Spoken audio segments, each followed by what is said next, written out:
औज़ुबिल्लाहिमिनश्शैतानिर्रजीम बिस्मिल्लाहिर्रहमानिर्रहीम। इकबाल निकल flight YouTube channel की जानिब से राशिद महमूद आपकी खिदमत में हाज़िर।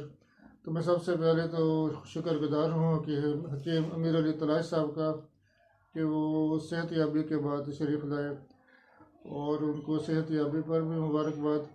लेकिन जो स्पेशल जिस मकसद के लिए आज हम आपके से मुखातब हुए हैं वो ये कि हकीम अमीर अली तलाश साहब की जो पहली किताब जो लिटिल लाइट पब्लिकेशन की जानिब से शाया हुई थी, अब उसका दूसरा एडिशन दास्तान पब्लिकेशन रावलपिंडी की तरफ से सैयद उमर शाह के ज़ेर निगरानी शाया हुआ है। तो इस पर भी आपको मुबारकबाद।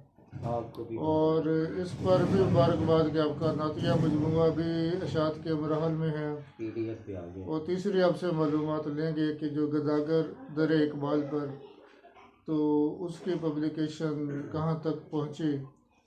तो मैं मुल्तमस हूँ हकीम अमीर अली तलाश साहब से कि वो इसके बारे में अपने ख्यालात का इजहार फरमाएं।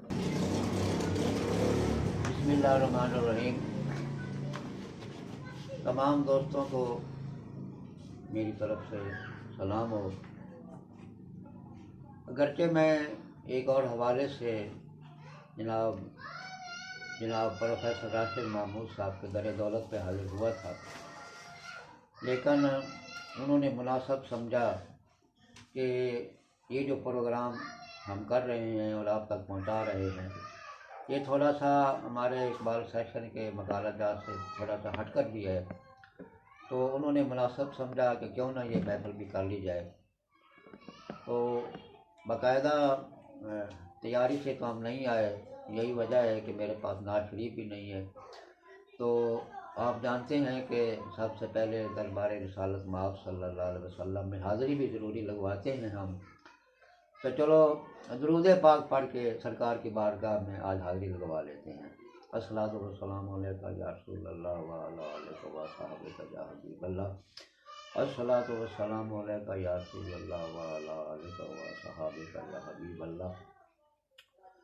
तो जनाब हमारी अजमल फैज़ान इकबाल के सरपरस्त आला जनाब प्रोफेसर राशिद महमूद साहब जैसा कि मेरी किताबों का जिक्र कर रहे थे और वो मुझसे भी सवाल कर रहे थे कि आप थोड़ा सा अपने सफ़र के बारे में बताएं।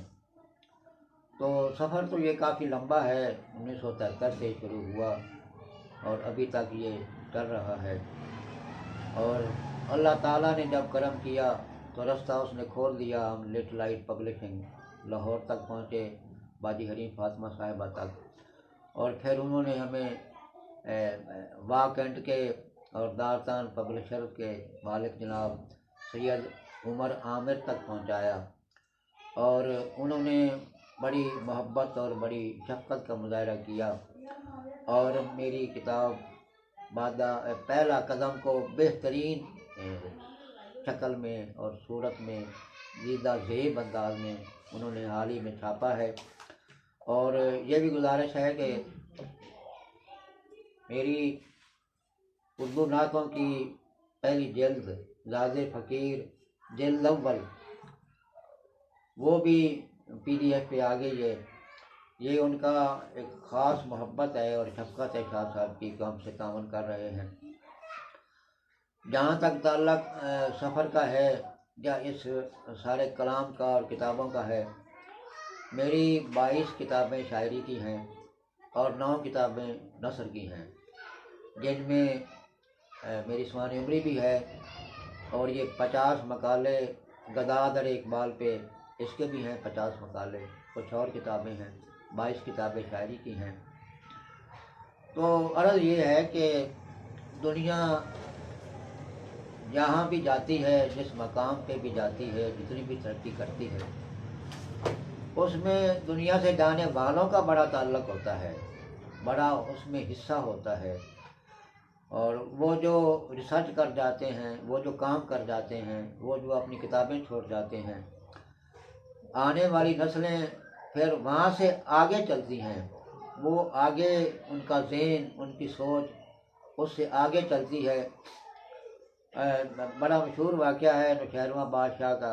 जा रहा था तो एक बूढ़ा आदमी पौधे लगा रहा था, तो वो बड़ा हैरान हुआ कि बाबा आपकी तो कब्र में लाते हैं, क्या आपको यकीन है कि आप इस दरख्त का फल खाएंगे? तो वो जो बाबे ने बात की ना, बादशाह सलामत को उसने घुमा दिया। मैं कहने लगा बादशाह सलामत, दूसरों ने दरख्त लगाए और उनका फल हमने खाया, और हम लगा के जाएंगे इनका फल आने वाली नस्लें खाएंगी। तो यही बात है कि ये जो लोग होते हैं, जो भी तरक्की करते हैं किसी भी मौजू पे, किसी भी फन पे, शोबे पे, तो जो आने वाले होते हैं वो उनके नज़रियात को, उनकी सोच को लेकर उससे आगे वो चलते हैं। और ये आने वाली नस्लों की अमानत होती है, कोई किताब हो या किसी फन में कोई तरक्की हो, ये आने वाली नस्लों की तरक्की होती है, उनकी अमानत होती है, उन तक ये जानी चाहिए। और मैं समझता हूँ कि जो बुज़ुर्ग लोग होते हैं, जो बड़े लोग होते हैं, उनका ख़ास तौर पे मुताला करना चाहिए और उनकी सोच को अख़ज़ करना चाहिए, क्योंकि उन्होंने बड़ी मेहनत के साथ, बड़ी तगोदौ के बाद उस मकाम को हासिल किया होता है, और हमें वो आसानी से मिल जाता है। उनकी किताबें पढ़ने से, उनके अफ़कार पढ़ने से वो चीज़ हमें हासिल हो जाती है। तो बस यही सिलसिला मेरा भी चलता रहा। शुरू से ही मैं अल्लामा साहब को पढ़ने लग गया, उनके नज़रियात को, उनके अफ़कार को अख़ज़ करना शुरू कर दिया, और फिर मैं कामयाब भी हो गया कि अल्लामा साहब को ये मकाम कैसे हासिल हो गया, वो कहना क्या चाहते हैं, वो हमें पैगाम क्या देना चाहते हैं। पढ़ते पढ़ते मैं इस हकीकत तक पहुंच गया। वो हकीकत मैं पहले मकाले में भी बयान कर चुका हूँ, फिर मैं रद्द कर देता हूँ कि वो रियाज क्या है, वो बात क्या है। अल्लामा साहब दाढ़ी नहीं है, कोई सूफियाना शक्ल नहीं है, वो पेंट कोट पहनते रहे, हुक्का पीते रहे, तो ये बात क्या है कि वो सब पे बाजी ले गए, सब मौलवियों पे, आलमों पे, हर एक पे बाजी ले गए। ये बात क्या है? मैं इसी तलाश में, इसी जस्तजू में रहा, और ये हकीकत मुझे मिल गई। और ये अल्लामा साहब, रूमी साहब ने फरमाया कि ये जो दीन का मगज़ और कुरान का असल हकीकत है और जो रूह है, वो इश्क़ मुस्तफ़ा सल्लल्लाहु अलैहि वसल्लम है। तो असल जो चीज़ है ना, वो इश्क़ मुस्तफ़ा सल्लल्लाहु अलैहि वसल्लम है। ये चीज़ अगर मिल जाए तो यूँ समझो कि सब कुछ इंसान को मिल गया।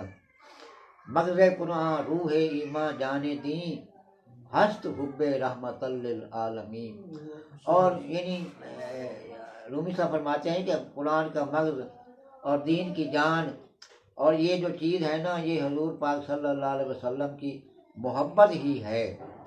और ये यही मग़ज़ है जिसके बारे में रूमी साहब फरमा रहे हैं, बाद कुरान मग़ज़रा बर्दाश्त पोस्तरा पेशे खरा अंदाज थे।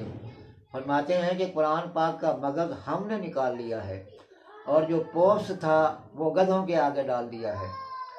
तो यही फिर दूसरी जगह पे फरमाते हैं कि जो कुरान का मग़ज़ है, ये हुज़ूर पाक सल्लल्लाहु अलैहि वसल्लम की मोहब्बत ही है। ये असल मग़ज़ है, यही वो राज है, यही वो मग़ज़ है जिसने अल्लामा साहब के इस मकाम पे पहुंचाया। जो अल्लामा साहब को पढ़ने वाले दोस्त हैं वो अच्छी तरह जानते हैं कि वो इश्क़ मुस्तफ़ा सल्लल्लाहु अलैहि वसल्लम में सारी उम्र तड़पते फड़कते रहे, और आखिरी उम्र में तो ये हाल हो गया था कि जब भी किसी से सरकार का नाम सुन लेते या जनाब की ज़बान पर आपका नाम आ जाता तो आप रोने लग जाते थे और बेकाबू हो जाते थे। इतना रोते थे और हिचकी बन जाती थी अल्लामा साहब की।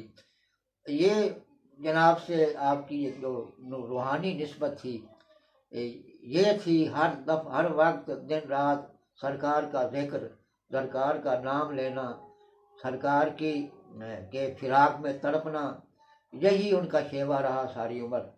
और यही वो मकाम है जिसने अल्लामा साहब को इस मकाम पे पहुंचा दिया।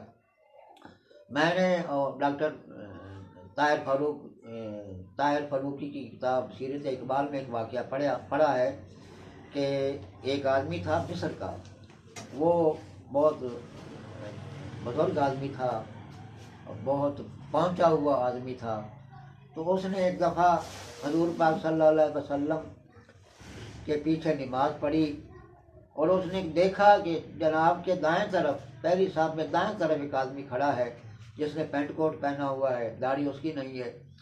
तो वो बड़ा हैरान हुआ कि ये कैसा कौन शख्स है, ये कहाँ रहता है, कि बज़ाहिर शक्ल इसकी क्या है और मकाम इसका क्या है। तो उसे पूछने पे पता चला कि ये अल्लामा इकबाल हैं और ये पाकिस्तान में रहते हैं, लाहौर में। और वो शख्स फिर लाहौर में आया। तो जब आया तो पूछने पे उसे पता चला कि वही वक्त, वही दिन हज़रत इकबाल की वफ़ात का था जब उसने वहाँ सरकार के पीछे आपको नमाज पढ़ते देखा।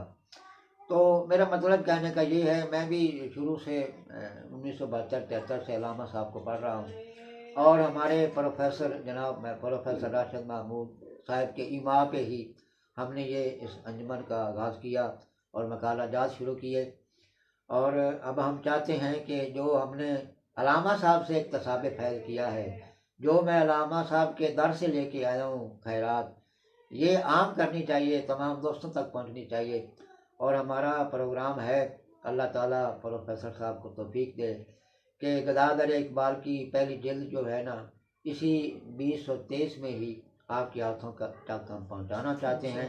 और इंशाअल्लाह ताला अगला जो हमारा इकबाल सेशन का प्रोग्राम है, क्योंकि इकबाल डे भी है अप्रैल में, तो इंशाअल्लाह ताला हम अपनी किताब जो मेरी है पहला कदम, उसकी तकरीब रूनुमाई भी करेंगे, अवामी सतह पे करेंगे और इसका भी हम बताएंगे इंशाअल्लाह ताला। गदाधर इकबाल पे इसमें 10 मकाले होंगे और इंशाअल्लाह ताला मेरी शायरी की तरह ये भी इंशाअल्लाह ताला पढ़ने वालों को मज़ा देगी इंशाअल्लाह ताला। और मा अलैना इल्लल बलागुल मुबीन। ठीक।